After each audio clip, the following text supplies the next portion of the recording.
अगर आपको मेरी ये वीडियो पसंद आई है तो मेरे चैनल को ज़रूर सब्सक्राइब कीजिएगा और लेटेस्ट वीडियो से अपडेट रहने के लिए साथ ही बेल आइकन पर क्लिक कीजिएगा।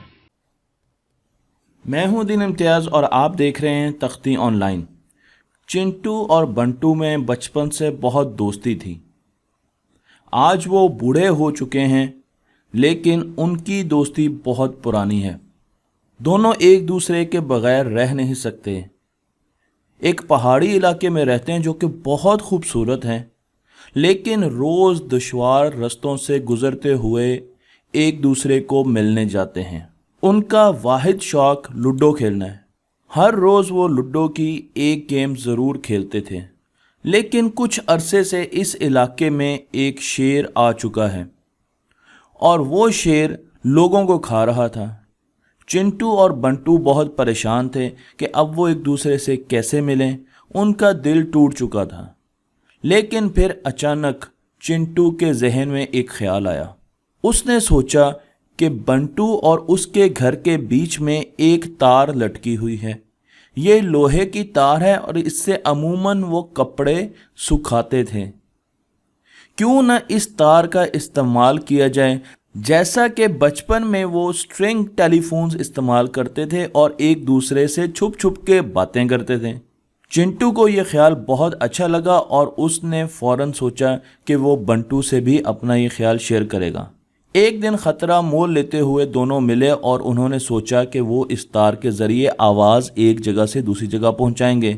लेकिन जब उन्होंने आवाज़ एक जगह से दूसरी जगह पहुंचानी शुरू की तो उसमें बहुत ज़्यादा नॉइज़ आ गई, अनवांटेड सिग्नल आ गया, सांसा की आवाज़ आई, जिससे उनको आवाज़ सुनने में बहुत दुश्वारी हो रही थी। अब दोनों फिर सोच में पड़ गए कि आखिर किस तरीके से सिग्नल को बढ़ाया जाए, लेकिन उनके जहन में कोई ख्याल नहीं आया। सो उन्होंने सोचा कि क्यों ना हम डाइसिस के जो नंबर होते हैं उनको किसी तरीके से इस तार से एक घर से दूसरे घर तक पहुंचाएं। और इसका तरीका उन्होंने सोचा कि जितने नंबर्स आएंगे उतनी मर्तबा वो तार को ज़ोर से उंगली से हिला देंगे, जिसे हम प्लग कहते हैं। तो अगर दोनों डाइसिस पर एक एक नंबर आता है तो उनका एडिशन क्या होगा, 2, और वो 2 मर्तबा तार को प्लग कर देंगे। 2 मरतबा तार को ज़ोर ज़ोर से हिलाएंगे, जिससे दूसरे घर में बैठे बंटू को पता चल जाएगा कि नंबर 2 आया है। इसी तरीके से जब एडिशन 3 होगा, यानी 1 पे 2 आया और दूसरे डाइस पर 1 नंबर आया तो उनका एडिशन 3 हुआ, तो उन्होंने 3 मरतबा तार को प्लग करना है। 4 मरतबा तार को प्लग करना है, फिर 5 पे 5 मरतबा करना है, फिर 6 पे 6 मरतबा करना है। और अगर दोनों डाइसिस पर 6 आए तो उन्होंने 12 मरतबा तार को प्लग करना है। उनके दरमियान ये समझौता तय पा गया और उन्होंने गेम खेलना शुरू कर दी। लेकिन कुछ अरसे के बाद तार को प्लग करते करते उनके हाथ दुखना शुरू हो गए। अब वो बहुत ज़्यादा परेशान हुए और उन्होंने सोचा कि इसका हल क्या किया जाए। कोई ऐसा तरीका ढूंढा जाए जिससे तार को कम से कम मरतबा प्लग करना पड़े। एक चीज़ उनको और भी समझ आई कि जब वो तार को 1 सेकंड में 2 मरतबा या उससे ज़्यादा प्लग करते थे तो दूसरी साइड पर रिसीवर को समझ नहीं आती थी कि तार कितनी मरतबा प्लग की गई है। इसका मतलब यह है कि उनका चैनल, जो कि एक तार था जिसको मैंने यहाँ पर एक पुल से दिखाया है, एक ब्रिज से तशबीह दी है, उसके ऊपर नंबर ऑफ कार्स या नंबर ऑफ सिग्नल्स आप एक लिमिट से ज़्यादा भेज नहीं सकते, जिसे हम चैनल कैपेसिटी कहते हैं। अगर इस पुल पर इसकी डिज़ाइन वैल्यू से ज़्यादा कारें आ जाएंगी तो ये पुल बैठ जाएगा। इसी तरीके से डाटा चैनल पर जब बहुत तेज़ी से डाटा फ्लो करना शुरू कर देता है उसकी कैपेसिटी से ज़्यादा, तो हमें रिसीवर साइड पर उस डाटे को पहचानने में बहुत ज़्यादा मुश्किल होती है। सो उन्होंने सोचा कि इसका हल क्या किया जाए। उन्होंने ये भी देखा कि सबसे ज़्यादा रिपीट होने वाला नंबर 7 था। 7 के कम्बिनेशन बहुत ज़्यादा थे और 7 बार बार आता था, और जब 7 को ट्रांसमिट करना होता था एक तरफ से दूसरी तरफ तो उनको 3.7 सेकेंड्स लगते थे। सो किसी तरीके से ये टाइम कम किया जा सकता है। मैं आपको यहाँ पर कम्बिनेशंस दिखाता हूँ। आप देखिए 2 के आने का सिर्फ एक कम्बिनेशन, और वो ये कि दोनों डाइसेस पर एक एक आ जाए। इसी तरीके से एक्यूमुलेटिव 3 टोटल 3 नंबर आने का 2 तरीके हैं, और वो ये कि एक पे 2 आए और पहले पे 1, या पहले पे 1 आए और दूसरे पे 2 आए। इसी तरीके से 4 के आने के 3 तरीके हैं, आप डायगनली देख सकते हैं, ये पहला तरीका, ये दूसरा तरीका और ये तीसरा तरीका। 5 के आने के 4 कॉम्बिनेशन है, देखें ये 4 कॉम्बिनेशन मैंने आपको दिखा दी हैं। 6 के आने के 5 कॉम्बिनेशन है, आप देख सकते हैं ये सारे के सारे 6 के आने के कॉम्बिनेशन हैं। इसी तरीके से 7 के आने के सबसे ज़्यादा कॉम्बिनेशंस हैं और ये कॉम्बिनेशंस हैं 6। फिर 8 के 5 हैं, 9 के 4 हैं। इस तरीके से बढ़ते बढ़ते हम 12 पर पहुंचते हैं तो 12 का फिर एक कॉम्बिनेशन होता है। सबसे ज़्यादा कॉम्बिनेशन 7 के हैं। इसका मतलब ये है कि सबसे ज़्यादा जो आपके पास एक्यूमुलेटिव सम आएगा वो 7 आएगा।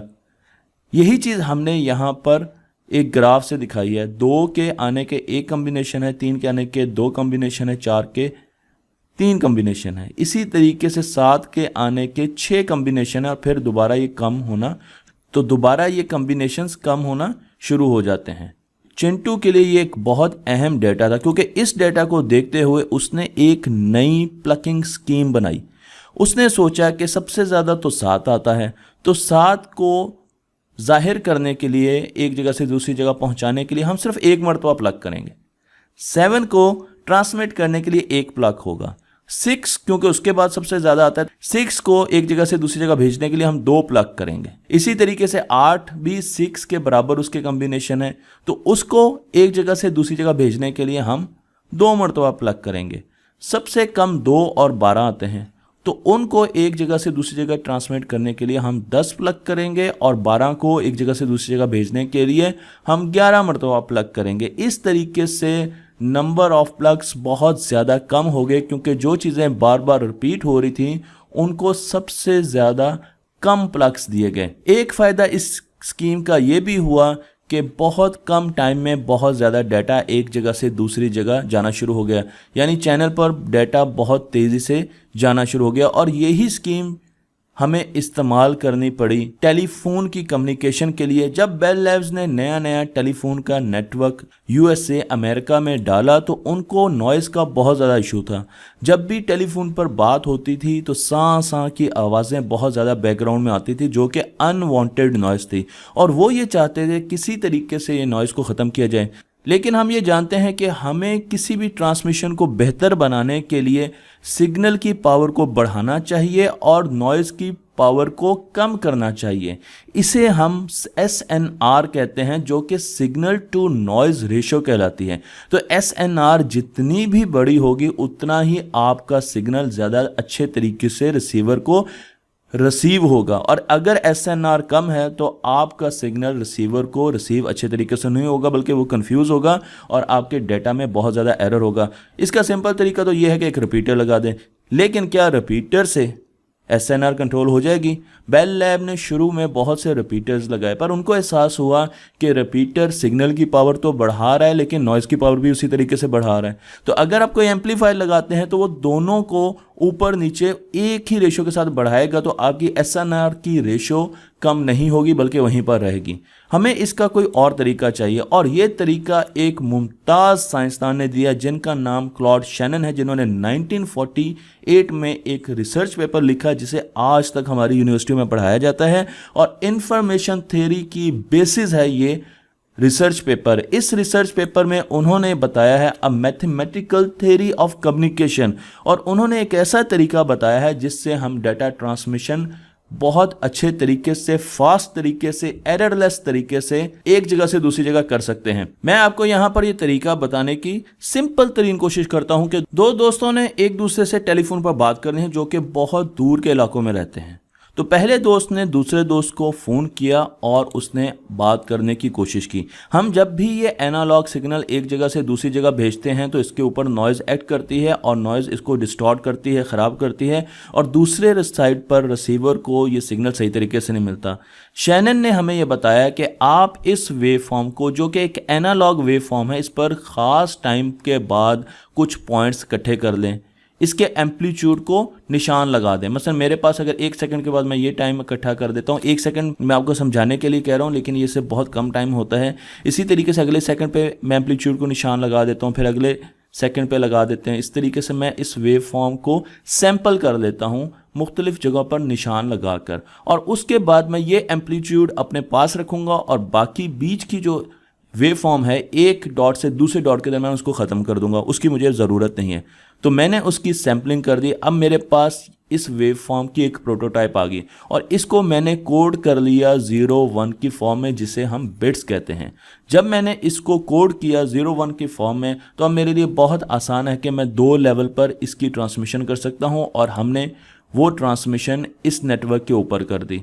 जब हमने वॉइस के सिग्नल को 0-1 की फॉर्म में पहले कोड किया और फिर यहाँ से दूसरे रिसीवर को भेजा, तो उसने जैसे ही रिसीव किया तो उसके बाद उसके पास दोबारा यही सैम्पलिंग मैप आ गया, और इस सैम्पलिंग मैप से उसने दोबारा वेव फॉर्म रिकंस्ट्रक्ट की, सिंपल इनको जोड़कर।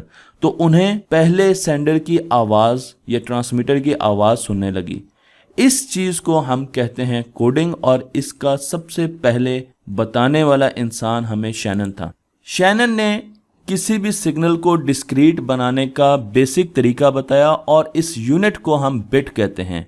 आज बिट्स की वजह से हमारे कंप्यूटर्स चलते हैं, आज बिट्स की वजह से हम डाटा स्टोर कर सकते हैं, आज बिट्स की वजह से हम डाटा एक जगह से दूसरी जगह भेज सकते हैं।